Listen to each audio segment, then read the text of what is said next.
NSV का ये उपहार विवाहित जीवन में आए बहार। यदि आप और बच्चे नहीं चाहते तो बिना चीर फाड़ के NSV पुरुषों के परिवार नियोजन का सिर्फ 10 मिनट का सरल उपाय है और आधे घंटे बाद आप घर भी जा सकते हैं। इससे कोई कमजोरी नहीं होती बल्कि सहवास का आनंद और भी बढ़ जाता है। एनएसवी का ये उपहार विवाहित जीवन में आए बहार। राष्ट्रीय स्वास्थ्य मिशन, स्वास्थ्य विभाग हरियाणा द्वारा जनहित में जारी। नमस्कार, आकाशवाणी चंडीगढ़ से प्रादेशिक समाचारों के साथ मैं रत्तिका। पहले इस बुलेटिन के मुख्य समाचार। केंद्रीय पर्यावरण मंत्री भूपेंद्र यादव ने स्पष्ट किया है कि 1 जुलाई के बाद एक बार इस्तेमाल होने वाले प्लास्टिक के सामान पर प्रतिबंध की समय सीमा आगे नहीं बढ़ाई जाएगी। वस्तु एवं सेवाकर परिषद की 2 दिवसीय बैठक आज चंडीगढ़ में शुरू हो गई है। बैठक की अध्यक्षता केंद्रीय वित्त मंत्री निर्मला सीतारमण कर रही हैं। हरियाणा के मुख्यमंत्री मनोहर लाल ने आज पंचकुला से जल संरक्षण के लिए सूक्ष्म सिंचाई की 7,500 परियोजनाओं का शुभारंभ किया और पंजाब के राज्यपाल एवं केंद्र शासित प्रदेश चंडीगढ़ के प्रशासक बनवारी लाल पुरोहित ने सीटीयू द्वारा खरीदी जाने वाली 40 इलेक्ट्रिक बसों के बेड़े की प्रोटोटाइप बस को रवाना किया। अब समाचार विस्तार से। केंद्रीय पर्यावरण मंत्री भूपेंद्र यादव ने एक बार इस्तेमाल होने वाले यानी सिंगल यूज प्लास्टिक के सामान पर 1 जुलाई से प्रतिबंध लगाने की देश की प्रतिबद्धता को दोहराते हुए इसकी समय सीमा बढ़ाने से इनकार कर दिया है। डिब्बाबंद जूस और डेयरी उत्पाद बनाने वाली कुछ कंपनियों ने प्लास्टिक स्ट्रॉ पर प्रतिबंध लागू करने की सीमा बढ़ाने की मांग की थी। नई दिल्ली में मीडिया से बातचीत में श्री यादव ने कहा कि सरकार ने पहले ही इसके लिए 11 महीने का पर्याप्त समय दिया है। उन्होंने बताया कि अगले महीने की 1 तारीख से एक बार इस्तेमाल होने वाले प्लास्टिक के निर्माण, आयात, वितरण, बिक्री और इस्तेमाल पर प्रतिबंध लागू कर दिया गया है।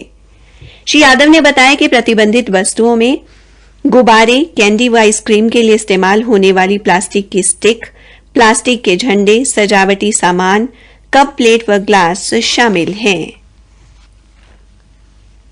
चंडीगढ़ में वस्तु एवं सेवाकर परिषद की 47वीं बैठक जारी है।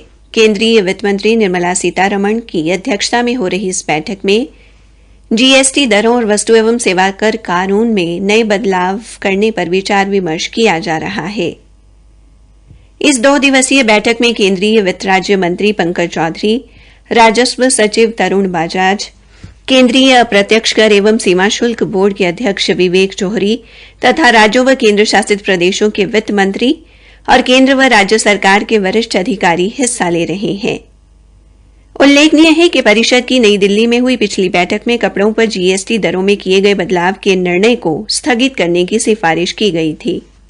जीएसटी परिषद ने कपड़े पर जीएसटी दर पर यथास्थिति को 5% तक बनाए रखने का फैसला किया था। भारतीय वायुसेना के वरिष्ठ एयर मार्शल मानवेंद्र सिंह ने आज राजभवन में हरियाणा के राज्यपाल बंडारू दत्तात्रेय से मुलाकात कर अग्निपथ योजना की जानकारी दी। इस अवसर पर एयर मार्शल ने भारतीय वायुसेना की प्रशिक्षण कमांड की स्मारिका व स्मृति चिन्ह भी भेंट किया। उन्होंने अग्निपथ योजना की विस्तृत जानकारी देते हुए बताया कि अग्निवीर युवाओं में सेना संस्कृति विकसित होगी और वे 4 साल के दौरान पूरी तरह अनुशासित होंगे तो वे देश के जिम्मेवार नागरिक की भूमिका निभाएंगे। उन्होंने कहा कि इस आयु वर्ग के युवा सेना में भर्ती होकर जहां देश की सेवा करेंगे वहीं वे बुरी संगत व नशे जैसी बुरी आदतों से भी दूर रहेंगे। प्रादेशिक समाचार आकाशवाणी चंडीगढ़ से प्रसारित किए जा रहे हैं। हरियाणा के मुख्यमंत्री मनोहर लाल ने पंचकुला से जल संरक्षण के मद्देनजर सूक्ष्म सिंचाई के लिए 7500 प्रदर्शन परियोजनाओं का शुभारंभ किया और 11 परियोजनाओं का शिलान्यास भी किया। इस कार्यक्रम में कृषि मंत्री जेपी दलाल, विधानसभा अध्यक्ष ज्ञानचंद गुप्ता सहित अन्य कई अधिकारी उपस्थित रहे। हरियाणा के विभिन्न जिलों से आए किसान भी इस कार्यक्रम में शामिल हुए। मुख्यमंत्री ने खेतों से वीडियो कॉन्फ्रेंसिंग के माध्यम से किसानों के साथ सीधा संवाद किया और सूक्ष्म सिंचाई के बारे में उनका अनुभव भी जाना। हरियाणा में गिरते भूजल स्तर को लेकर पानी की बचत के साथ अब प्रदेश के किसान खेती कर पाएंगे। मुख्यमंत्री ने किसानों को संबोधित करते हुए कहा कि ये केवल सूक्ष्म सिंचाई की शुरुआत नहीं बल्कि पानी की हर बूंद बचाने की शुरुआत भी है। मुख्यमंत्री ने कहा कि पानी बनाया नहीं जा सकता लेकिन इसका प्रबंधन मुमकिन है और पानी का उपयोग कम करके इसकी उपयोगिता बढ़ाई जा सकती है।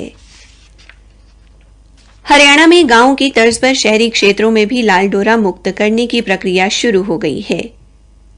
मुख्य सचिव संजीव कौशल ने अधिकारियों को गांव की तर्ज पर अब शहरी क्षेत्रों में भी लाल डोरे के अंदर परिसंपत्तियों का मानचित्रण और ड्रोन उड़ाने की 15 दिनों में कार्य योजना तैयार करने के निर्देश दिए हैं। श्री कौशल स्वामित्व योजना की प्रगति की समीक्षा बैठक की अध्यक्षता कर रहे थे। उन्होंने कहा कि शहरी स्थानीय निकाय विभाग, नगर एवं ग्राम आयोजना विभाग और हरियाणा शहरी विकास प्राधिकरण तथा प्राइवेट कॉलोनियों में जारी संपत्ति आईडी का एक मास्टर डेटा तैयार करें ताकि वास्तविक स्थिति का पता लग सके। इसके अलावा उन्होंने लाल डोरे की जानकारी सभी नगर निगमों, पालिकाओं और समितियों के साथ साझा करने के निर्देश दिए और कहा कि यदि कहीं किसी प्रकार का कोई बदलाव पाया जाता है तो उसके अनुसार डेटा को अपडेट करें।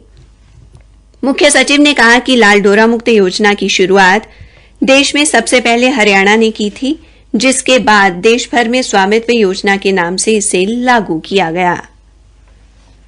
पंजाब के राज्यपाल एवं केंद्र शासित प्रदेश चंडीगढ़ के प्रशासक बनवारी लाल पुरोहित ने आज चंडीगढ़ परिवहन उपक्रम सीटीयू द्वारा खरीदी जाने वाली 40 इलेक्ट्रिक बसों के दूसरे बेड़े की प्रोटोटाइप इलेक्ट्रिक बस को झंडी दिखाकर रवाना किया। एक सरकारी प्रवक्ता ने बताया कि केंद्रीय भारी उद्योग एवं सार्वजनिक उद्यम मंत्रालय के तहत भारी उद्योग विभाग ने फेम इंडिया योजना के दूसरे चरण में 80 इलेक्ट्रिक बसों को स्वीकृति दी है। इस योजना के तहत भारी उद्योग विभाग द्वारा प्रति बस 45 लाख रुपए की अधिकतम सब्सिडी दी जाती है। उन्होंने बताया कि आज रवाना की गई प्रोटोटाइप इलेक्ट्रिक बस का लगभग 20 दिनों तक ट्रायल रन होगा। प्रवक्ता ने कहा कि परिवहन विभाग केंद्र सरकार की ग्रीन मोबिलिटी पहल के तहत सभी डीजल बसों को वर्ष 2027-28 तक इलेक्ट्रिक बसों में बदलने के लिए प्रतिबद्ध है। केंद्र में मोदी सरकार के 8 वर्ष पूरे होने पर महिला एवं बाल विकास विभाग की इन 8 वर्षों की उपलब्धियों की समीक्षा के लिए पानीपत में उपमंडल बैठक का आयोजन किया गया, जिसमें केंद्रीय महिला एवं बाल विकास मंत्रालय के तत्वावधान में हरियाणा, पंजाब, हिमाचल प्रदेश और दिल्ली के प्रतिभागियों ने हिस्सा लिया। कार्यक्रम में केंद्रीय महिला एवं बाल विकास राज्य मंत्री डॉक्टर मुंजापरा महेंद्र भाई और हरियाणा की महिला एवं बाल विकास मंत्री कमलेश ढांडा सहित अन्य कई अधिकारी भी उपस्थित रहे। श्रीमती कमलेश ढांडा ने कहा कि हरियाणा में महिला एवं बाल विकास विभाग के प्रयास सार्थक हो रहे हैं। उन्होंने कहा कि one stop centre, child helpline, पोषण अभियान, सक्षम आंगनबाड़ी, मिशन शक्ति योजना, मिशन वात्सल्य तथा बेटी बचाओ बेटी पढ़ाओ योजनाएं जमीनी स्तर पर कार्य कर रही हैं। महिला एवं बाल विकास राज्य मंत्री कमलेश ढांडा ने स्मालखा से सिंचाई विभाग द्वारा शुरू किए गए सूक्ष्म सिंचाई वाहन को झंडी दिखाकर रवाना किया। उन्होंने कहा कि प्रदर्शनी कार्यक्रम के माध्यम से सूक्ष्म सिंचाई के लाभ के बारे में जानकारी दी जाएगी और साथ ही ये भी समझाया जाएगा कि सिंचाई की परंपरागत विधि के कारण भूमिगत जल के स्तर के बारे में भी जागरूकता फैलाई जा सकती है। मछली पालन विभाग द्वारा हिसार जिले में वर्ष 2022-23 के दौरान 1200 हेक्टेयर पंचायती तालाबों के जल क्षेत्र को मछली पालन के अंतर्गत लाया जाएगा। जिला मत्स्य अधिकारी भीम सिंह ने बताया कि नई इकाई स्थापित करने के लिए मीठे पानी में मछली पालन हेतु 11 लाख रुपए व लवणीय भूमि में तालाब निर्माण पर 14 लाख रुपए प्रति हेक्टेयर खर्च होते हैं। अंत में मुख्य समाचार एक बार फिर। केंद्रीय पर्यावरण मंत्री भूपेंद्र यादव ने स्पष्ट किया है कि 1 जुलाई के बाद एक बार इस्तेमाल होने वाले प्लास्टिक के सामान पर प्रतिबंध की समय सीमा आगे नहीं बढ़ाई जाएगी। हरियाणा के मुख्यमंत्री मनोहर लाल ने आज पंचकुला से जल संरक्षण के लिए सूक्ष्म सिंचाई की 7500 परियोजनाओं का शुभारंभ किया। इसी के साथ प्रादेशिक समाचार समाप्त हुए।